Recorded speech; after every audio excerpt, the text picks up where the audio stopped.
Alrighty, gang. Here's to nights that turn into mornings and friends that turn into family. Cheers! Happy birthday to you.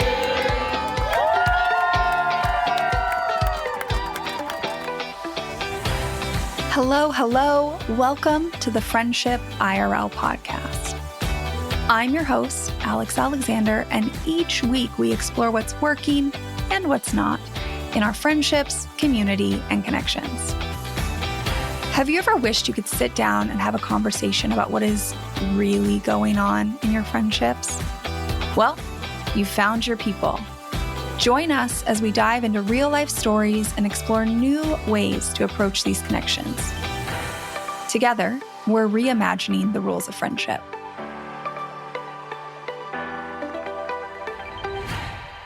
Hey friend, today, you and I are holding space.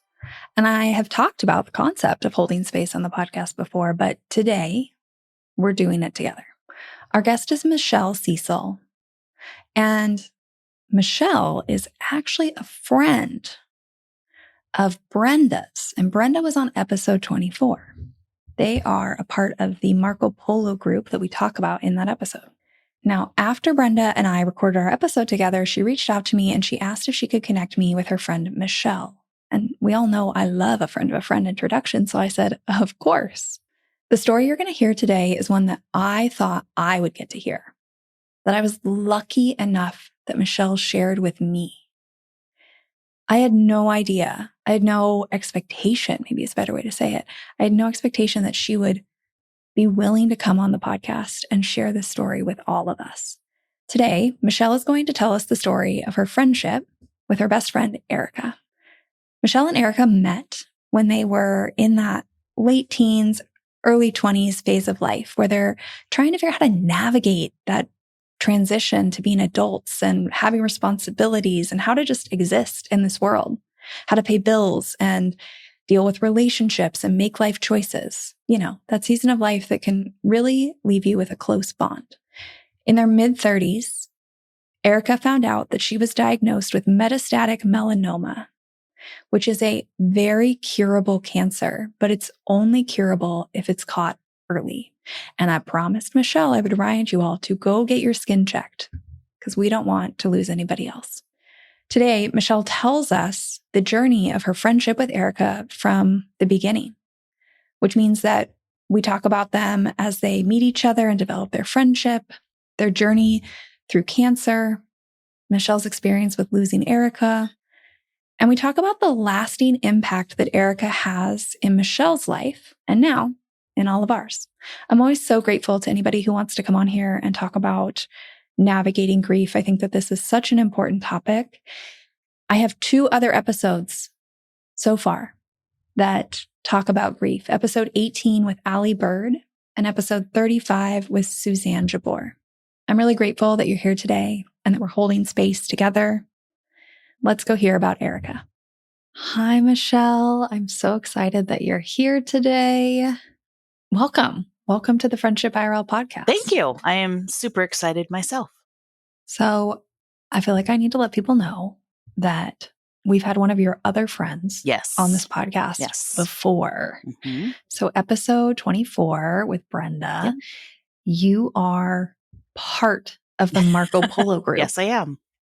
The legendary Marco Polo group that we talk about in that episode. Mm-hmm. Yep. So for anybody that's listened to that, we're like coming full circle. Yeah. And I am just so grateful that you are on the podcast today, that you're here to talk with us.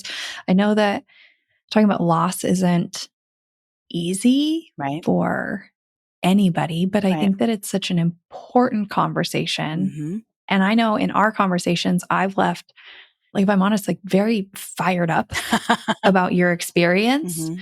Because friends play such an important part in our lives. Mm-hmm. And I don't know if it's often given the, weight. Yeah. When we lose a close friend. So can you tell us a little bit about your backstory? Yeah. We were, 18 and 19. I was 19. She was 18. My boyfriend and I at the time he and I went into this clothing store. And for those that are old enough to remember J. Jacobs, it was a J. Jacobs. Okay. And this skinny blonde comes bouncing up to us. And she's like, we're having a party this weekend. You should totally come. And I remember just looking at her like, who's this? Who's this woman? I don't know her. But I think that moment kind of emphasizes the fact that she was such a social butterfly. She was so much of an extrovert, and she didn't need a whole history with somebody to call them friend.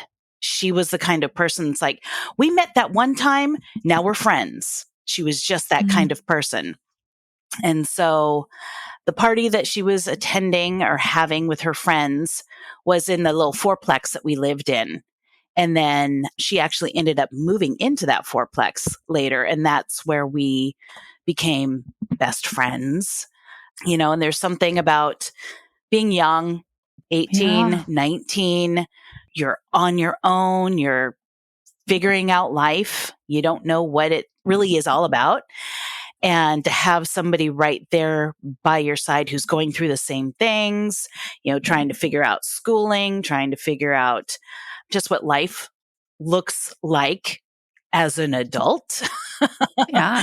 I mean, I feel like that time frame in our life, we're like messing up all the time. You think you know things, but you don't. Right. So you're like, oh, I'm going to, I don't know, sign this lease. And then you find out that it was a terrible lease and you shouldn't have done that. Like, you're just learning so much at such a rapid fire time. And the friends you make are seeing you can't hide that you don't know, and you don't have a lot of like worldly wisdom yet. Right. That we have as adults. So I think that's like a real bonding experience. Yeah. Yeah. And so, we were just kind of those buddies that we would go out and we would, hit the town. I grew up in a smaller town, so hitting the town wasn't really anything too exciting. But, it was just kind of our bonding experience. And she worked full time and I was going to school. And I remember on Friday nights, we would try to watch a movie and she would always fall asleep. Yeah. I'm that friend. Yeah. And, we just clicked. There was never a moment where we were just like, should we be friends? It was always just like, we were just friends, period. And then you start to grow up and graduate from college and you move here, you move there. She had family in Utah. She had family in California. She had family in Oregon. So she moved quite often. And, just to give you a time frame, this was late 80s, early 90s. So there's no cell phones. There's no email. Everything that we did while she lived far away was through cards and letters and long distance phone calls that we had to pay for. But that was our friendship. Even when she moved away and lived thousands of miles away, it didn't change our friendship. She'd come back in town and we'd just pick up right where we left off. And then you move into that stage of life where things get really big. I had a son, and she was like there for me during that time because I was a single mom. And she wanted to be there. She wanted to hold the baby, to babysit at different times. And, then there were marriages. And what did that look like? And how did we blend our husbands together and stuff? Unfortunately, about the time that I got married was about the time that she was diagnosed with melanoma.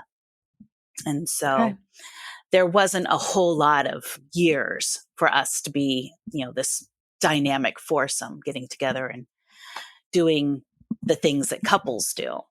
Yeah, and like living out this vision you had. I think that's a huge piece of it too is, I know I do this with my friends. I think about it now, like back in the day when we were younger. Yeah. We talk about like, oh, when the kids come and when we're all traveling together, or even now I'm in my mid 30s talking about, like when we all turn 40 that year, the things we're going to do, right? We're all constantly like planning out how we hope this looks. Yeah. So it makes sense that you two had talked about how you were going to kind of mesh this all together and do life together. And then finding out that she had melanoma puts like a halt to all these visions you had. When she was first diagnosed, it was late. She didn't know she had melanoma until it was probably stage 3, stage 4. It was metastatic at that point. And the treatment for that wasn't promising. Basically, they said, let's just do anything and everything, experimental, maybe you get the real thing, maybe you get the placebo. I mean, she did everything to try and see what she could do about this diagnosis. So the first 2 years that I was married, and luckily we moved within about 15 minutes of where she lived. But the first 2 years of my marriage was really spent making sure that I was spending as much time with her as I possibly could, because nobody knew at that point just how long we had. And so there was a lot. I mean, what a balance. Mm-hmm. Trying to figure out, this relationship that I think society really pushes, right? Like, you're married now, you're focused on that. And it's like, yeah, but I have all this history with my best friend. Yeah. And this is a moment where like, I need to lean in with my time and my energy and my resources. I'm sure that was like such a big pull. It wasn't just me and my husband either. We're a blended family. We're half of the Brady Bunch, 3 kids. And, so there was my son and I moving here to this area and getting him into a new school, and my husband and his 2 kids moving here and getting his kids into this new school, and parent meetings and all of that stuff, as well as he was working full time. I was working full time, and my best friend is dying. There's a lot that we had to overcome. And there was a time when I just made the choice of, I'm taking some time off from work. I'm taking time off from my family. And I spent the last 2 weeks of her life pretty much at her house every single night, to be there, to pick up whatever needed to be picked up, to make whatever needed to be made, to do whatever couldn't be done at that moment by either her husband or her mom, her dad, because I mean, I don't know if you've ever gone through any process of watching somebody go through hospice. It's a lot. It weighs very heavily. And I think it's hard to explain, how intense it is to anybody that's never been through it. When, all of this was happening, when she was diagnosed, and then like all the way leading up to kind of, I don't know, letting other responsibilities slide and focusing in on Erica and her care and her last days. Do you think that most people around you, and I don't know the answer to this, like, do you think most people around you were supportive of you doing that? Do you think people were questioning why you would do that for a friend? Did you ever find yourself maybe even just calling her your sister to try and like get the weight of how important she was to you? What pressures, I guess, or messages were you getting from other people? I know my family was completely supportive. They were fine. My husband was, go, do what you need to do. But he also understood that she was kind of the make it or break it. Like when we first started dating, my husband and I, he knew that when he met Erica, if she liked him, that was going to be, okay, I got the thumbs up. I'm okay now. And so he was completely supportive. The kids were a little bit on the younger side. I don't know if they really understood. Friends, I don't know. It's kind of funny. I don't remember having a lot of conversations with other friends other than the ones that were also Erica's friends. Yeah. About what was happening. But I know like when it came to work, and I was a teacher in the public schools, and I had lots of sick time. And when I called them to ask if I could use bereavement time, they said, is she your sister? And I'm like, well, no. And so I could not use bereavement time for that. And I just said, screw it. I'm going to use my sick time then. I'm just going to call in sick every single day because it is more important. It was way more important. I don't know if the people that I worked with necessarily understood that. Adults are funny when you Mhm. talk about death. They don't really want to have that conversation with you. They want you to go, oh, how are you doing? Fine. Oh, good. And then they want to move on. But the kids, I was a middle school choir teacher at the time. The kids were fantastic.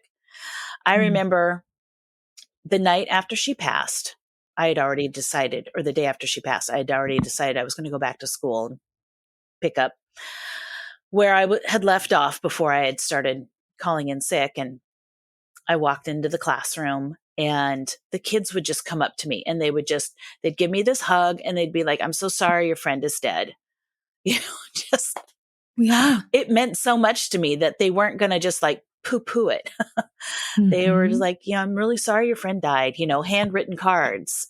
I know you're really sad right now because your friend died, and just things like that. It's just, they got it. This part of your story always breaks my heart in so many ways, and probably because it's like personally connected. Well, not your story, but like I identify with so much of this. Mhm. And listening to you talk about this, it's just so frustrating to me. Like the question is she your sister? Like, I don't know. She's a very important person in my life. What does it matter if we're blood or legally related? Like, what I needed to go out there and like sign some paperwork for her to be like, for this relationship to be viewed as important enough Mhm. that I should have the ability to have bereavement. Yeah. Like it makes me so mad. And on like a personal level, I mean, I just recently experienced this actually. It's like going in to a hospital, right? And they only let family in the room sometimes. In this case, like I was allowed in the room. It wasn't only family, but you go up there and they ask like, oh, what's my relationship? And I don't want to lie. Right. So I say friend, but what is probably more in line with my role in their life is like sister and auntie. Mhm. But it's like I could say that, which isn't like exactly the truth per the way they're asking it. Right. But that's like the weight of this relationship in my life.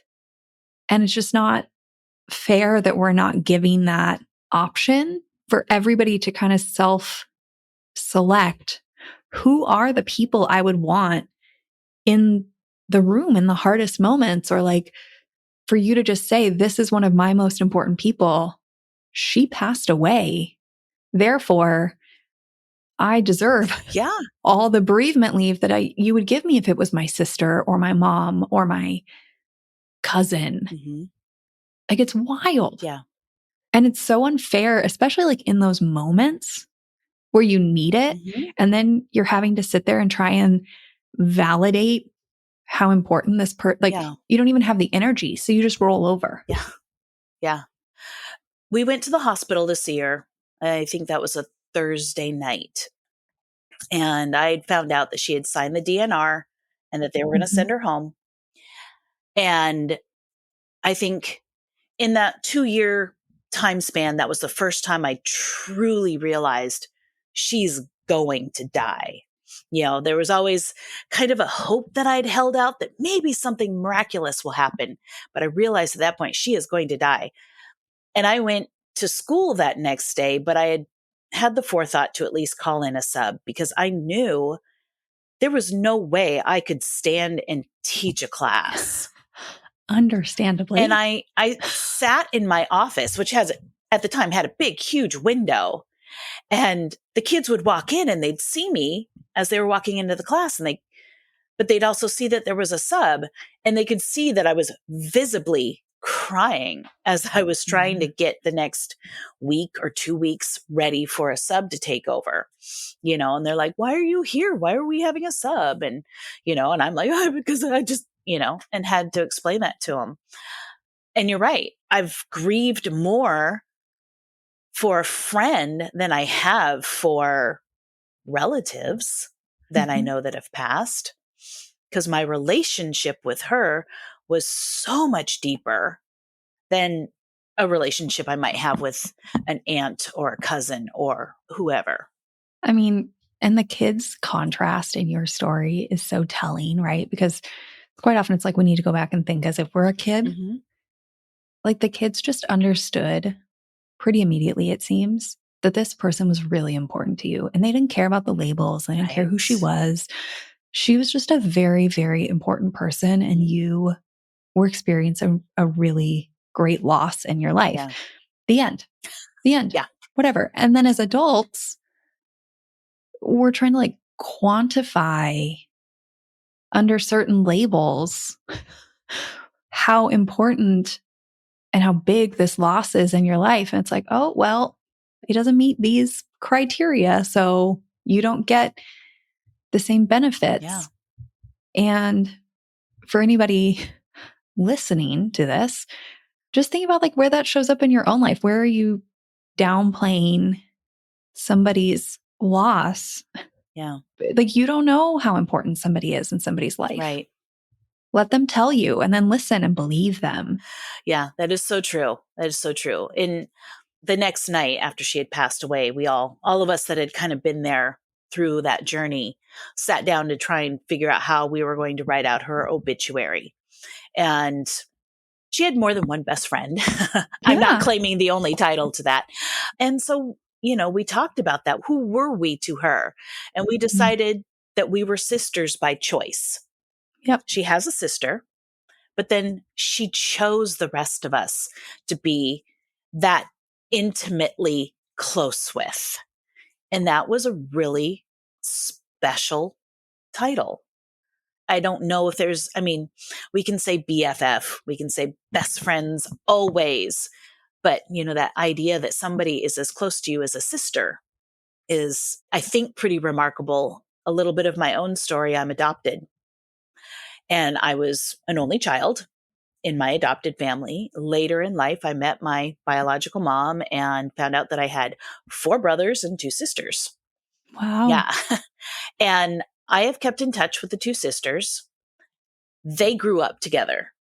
Mm-hmm. And so when the 3 of us get together, I see a relationship that the 2 of them have that I don't have with them. I don't have that background. I don't have the same raised experience. Yeah, history, the memories of like being little kids together and that family vacation. And yeah, there's like things. Right.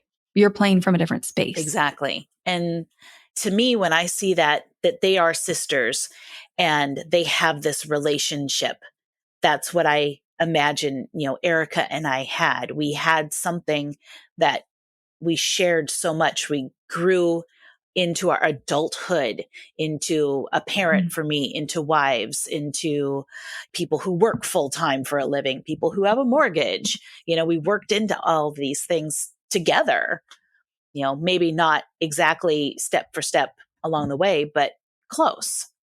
And so we understood a lot of what each other was experiencing because we were there for it. I mean, to me, Sisters by Choice sounds like a very fitting title, very fitting descriptor. Yeah. If somebody asked me, what is a hill you will die on? I would look at you and I would say, we all need to respect people's chosen family, the end. And personally, this impacts me.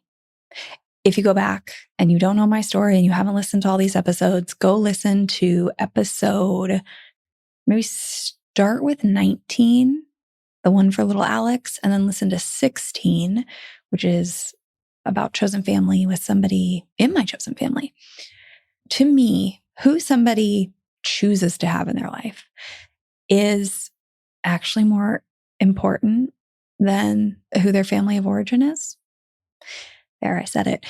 Because your family of origin can be a part of your chosen family. That just means they're showing up in all the ways that they should. It might also mean that you have a great family of origin and you've added some more people along the way.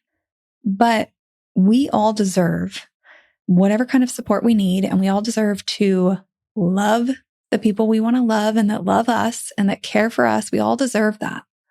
So this whole idea of having to prove that somebody is meaningful to us, especially in a moment like this, like when you are losing one of your people, blows my mind. So this is a hill that I will happily die on. because we all deserve whatever support and whatever people we want in our lives. And I love that that's how you all decided to put that out in the world, and like even just to give that to yourself. Yeah. And have other people say, yeah, we're sisters by choice, because we all deserve that. Family is such a weighted topic out there, and like what that looks like. And I talk about the importance of like family of choice in my life. And I love hearing this, I don't know, just like different version of the same thing. Like so many of us are out here operating in relationships like yours and Erica's, where it's that like family of choice, but maybe aren't like saying that out loud.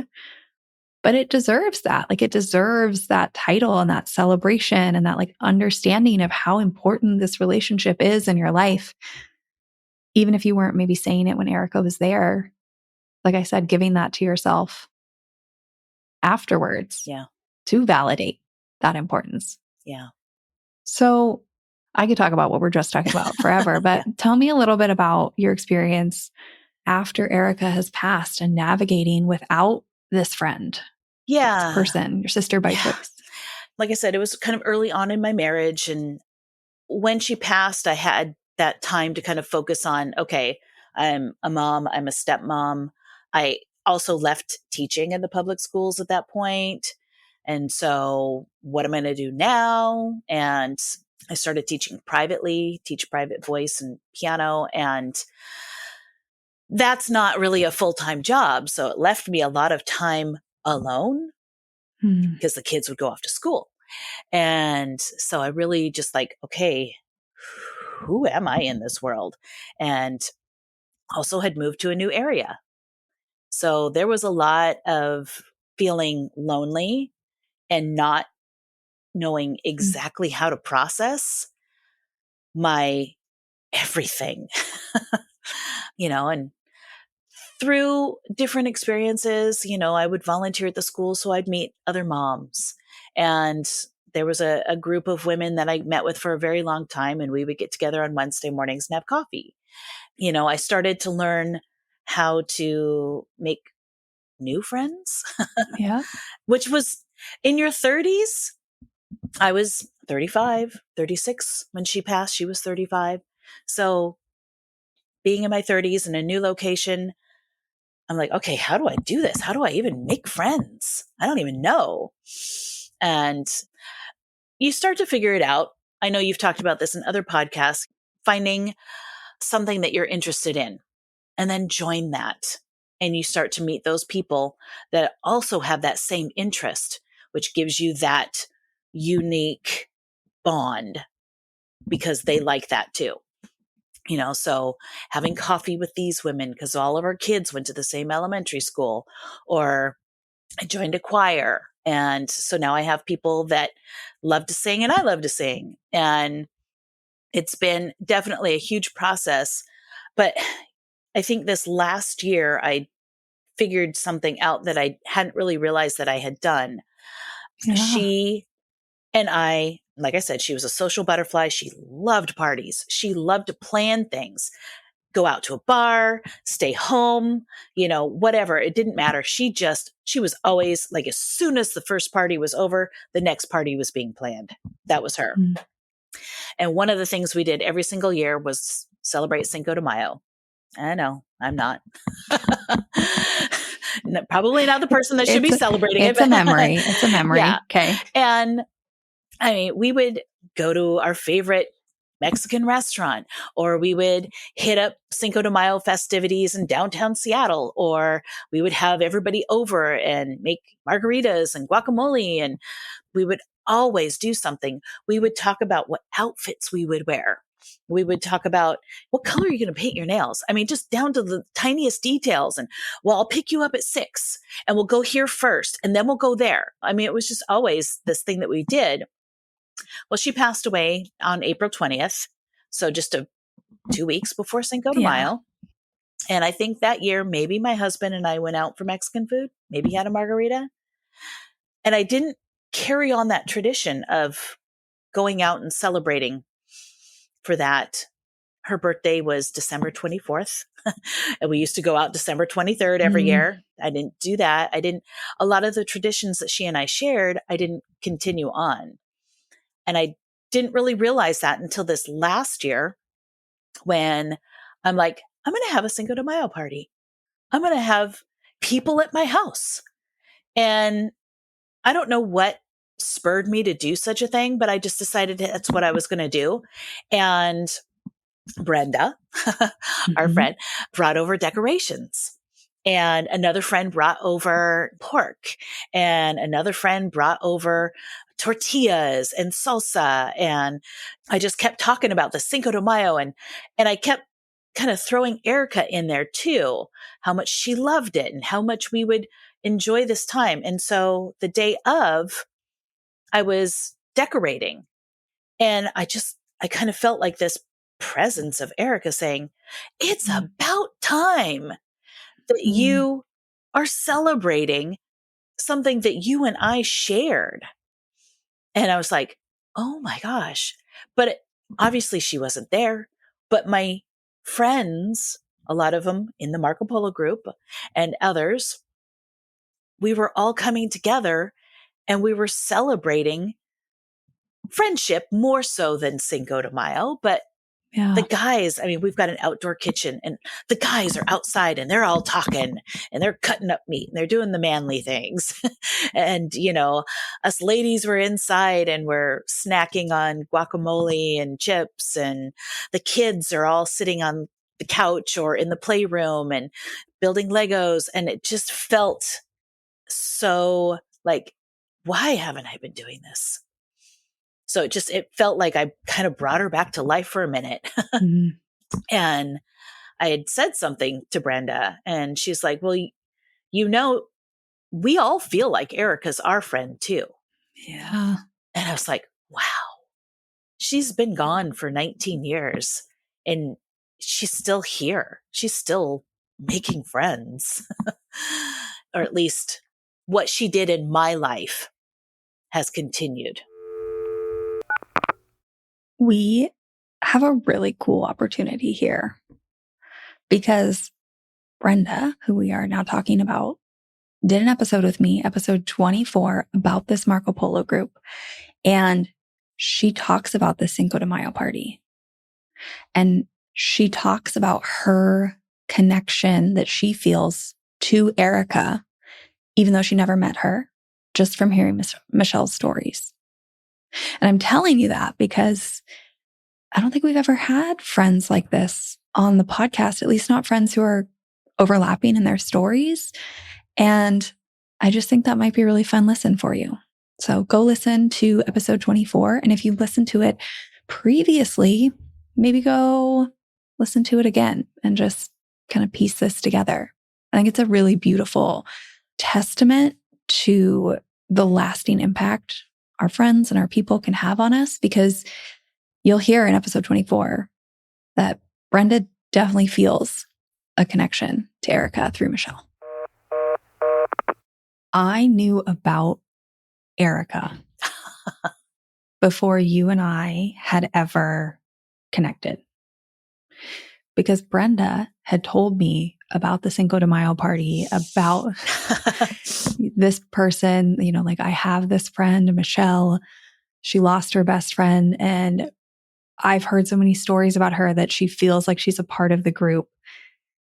Like I already had heard about the magic of Erica before you and I ever connected.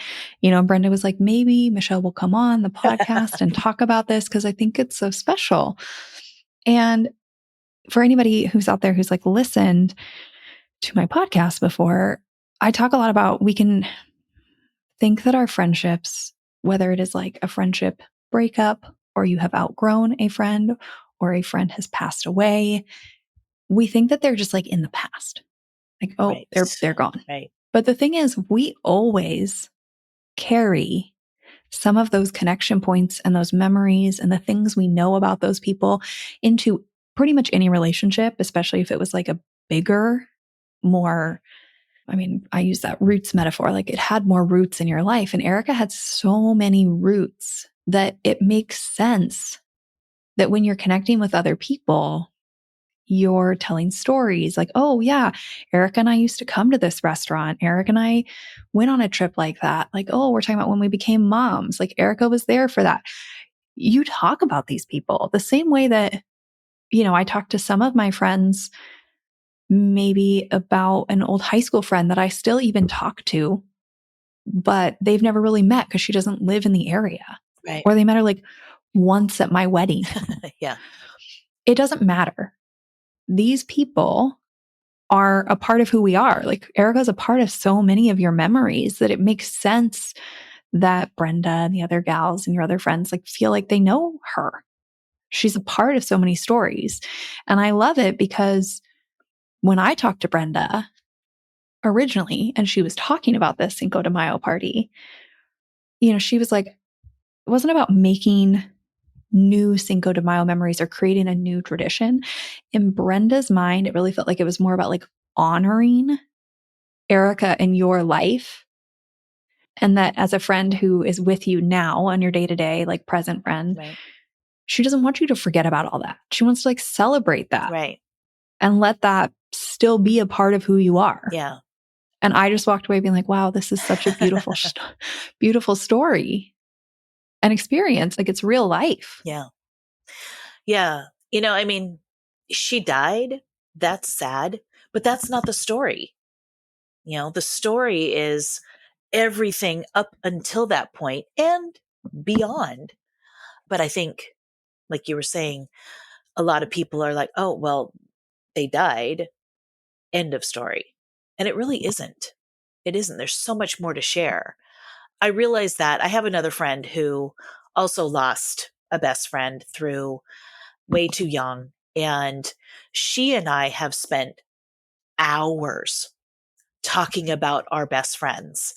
Yeah. And we talk about the things that were really special about them. We talk about the things that frustrated us about them. And we talk about these friendships, not because we're sad, but because we had them, because we loved them, because they did have such a huge influence on our lives. And having that safe friendship that I could have, the conversations I could have with this other friend, it was so freeing, and I realized I want to talk about this more. Not because I want to cry, not because I want to be sad. I miss her every day, but there was so much that was so good in it. And that's what really needs to be shared over and over and over, as long as people want to hear it. Yeah. It's like it was and is. It is impactful. Like, you and Erica's relationship still impacts your life now. Yeah. And is still, I'm sure, something you think about. Like, I would imagine that there are moments you have where, maybe you and Erica talked about what it would look like when this milestone in your life happened and how you be together. And even though she's not here, it's like, hey, I did it. Erica, I did it. Right. Yeah. I made this thing happen, or even just like wishing she was there. Like, she's still a part of so many moments in your life, even if she's not physically present. Right. And like having a space with people, with this other friend who lost their best friend, but also with Marco Polo group, like having a space to acknowledge that like Erica's in your mind all the time. Right. And that's beautiful that you got to love each other. Yep. Yeah. The story just like really hits me in the feels. I mean, I'm sure it does for so many. I think this was like such a beautiful story to share. And I think you're right. It's not even about Erica's death. Right. It's about all the beauty that was there and is there. Right. On either end, and talking more about that. Yeah. When Erica passed away, I mean, it sounds from what you said, you processed a lot on your own. And there aren't a lot of spaces out there. There's more now, but not as many in the past, where the focus is on losing a friend. Like, I can think of now, like there's some podcasts that are focused on that. That wasn't as much of the case. Like, how was it without having maybe like a dedicated space to go, like a group, right? Like my mom passed away. That's what I'm thinking of. There are dead mom groups Yeah. that I can go to, and a lot of that doesn't exist. Was that hard or just like didn't matter because you had so much other stuff going on and then you found your other friend who lost their best friend? Being an only child, I do process a lot internally. So I would say that there was a lot of my time spent processing, just thinking through things. And then there would be days where it's just like, I'm just going to cry today. I'm just going to cry. I had thought about, what would it look like to find like a grief support group or something like that, but I never did. I didn't either. Yeah. Yeah, I get it. Yeah. It's like, and I will say this, I remember seeing like a flyer for a grief support group and I thought, well, gosh, could I be even eligible for that? I mean, she was my friend, and I remember having that thought thinking, Yeah. it's not like I lost a child or a Yeah. parent unexpectedly or something, it's like, she was just my friend. Would people be like, so what? Get over it. You got other friends. So I will say that 2021, 2022, I did start seeing a counselor and there were several sessions devoted to talking about Erica Yeah. and all the tears and everything. So, I definitely processed probably a lot more in the last 10 years than I did in the first 9. Yeah. I did something similar. Yeah. I get that. Yeah. Yeah. Yeah. It breaks my heart that you say, like, do I even qualify? And that's why stories like this are so important, because I think people are going to listen and say, like, of course you qualify. Like, of course you should feel like you can go there, right? Yeah.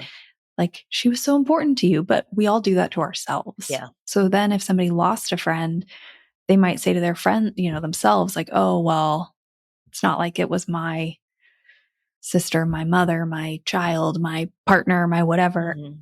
So maybe somebody hearing your story will remember that when it happens to them, because they're going to listen and think like, well, Michelle, of course, deserved that. Like, then we need to turn it around on ourselves.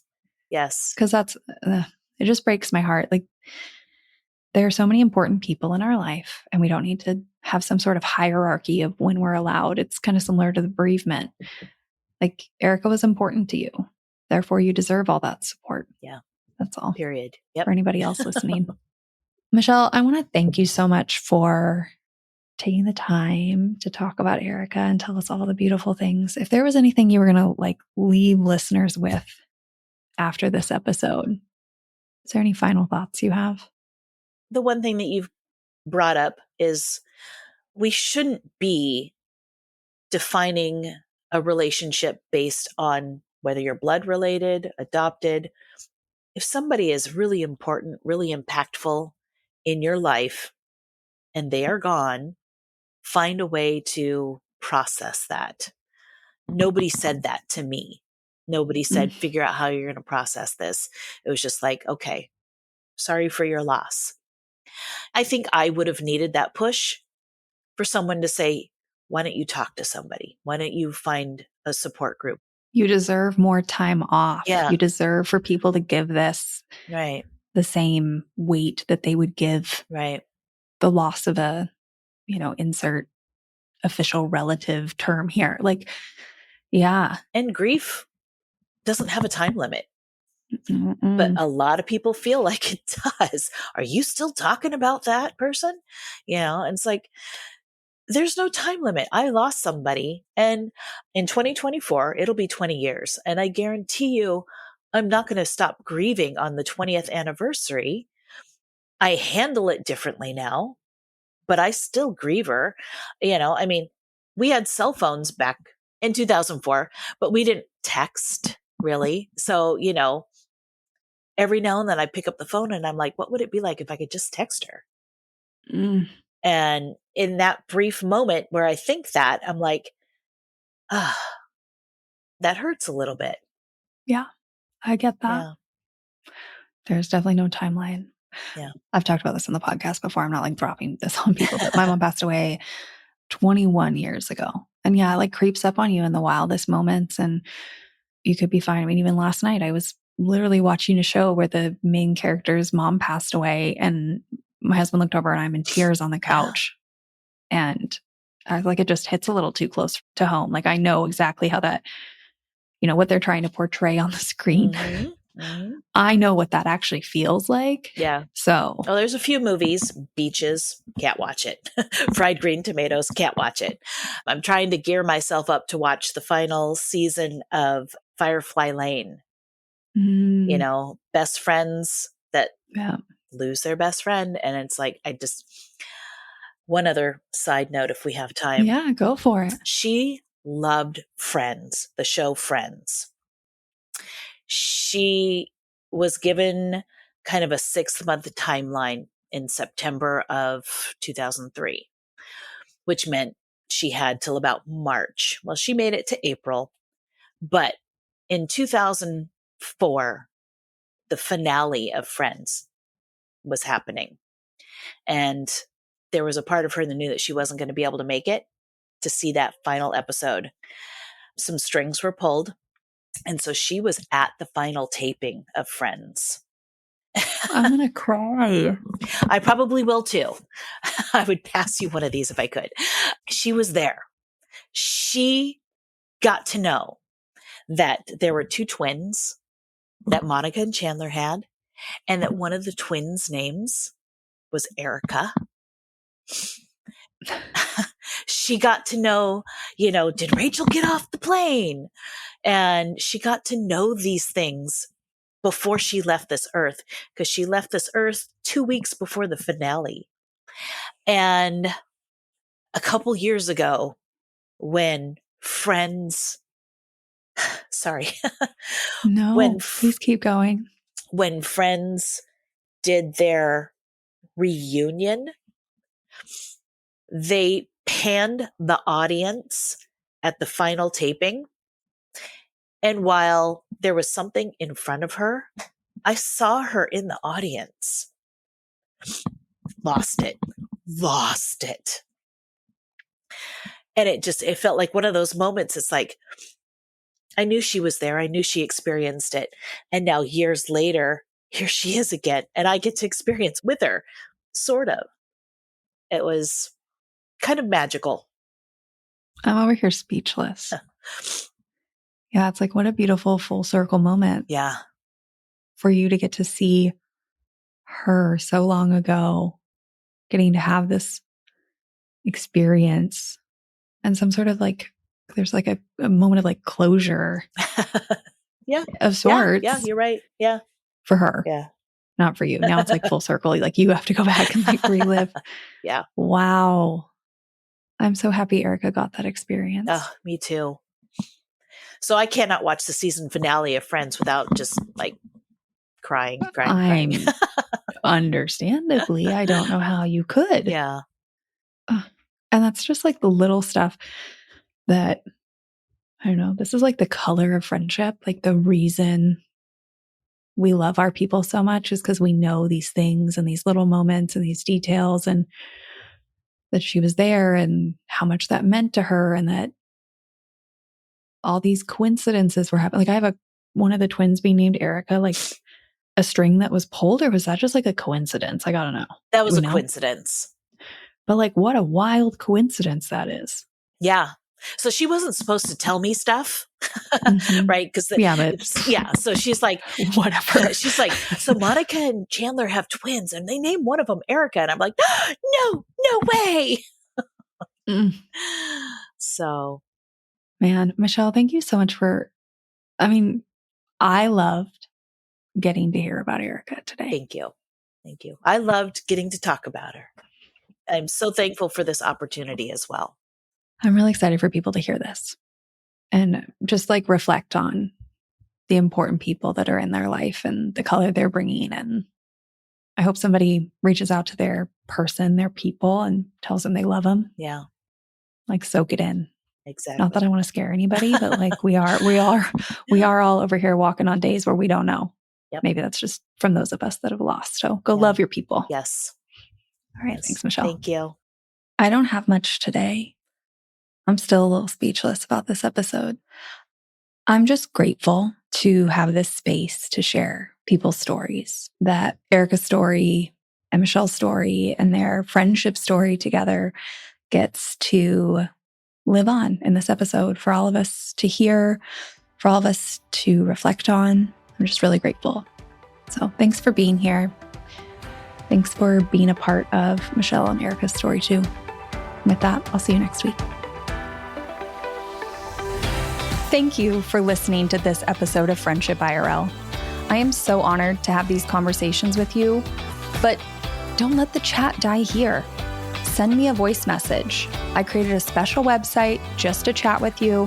You can find it at alex.chat. You can also find me on Instagram. My handle at it's Alex Alexander, or go ahead and leave a review wherever you prefer to listen to podcasts. Now, if you want to take this conversation a step further, send this episode to a friend.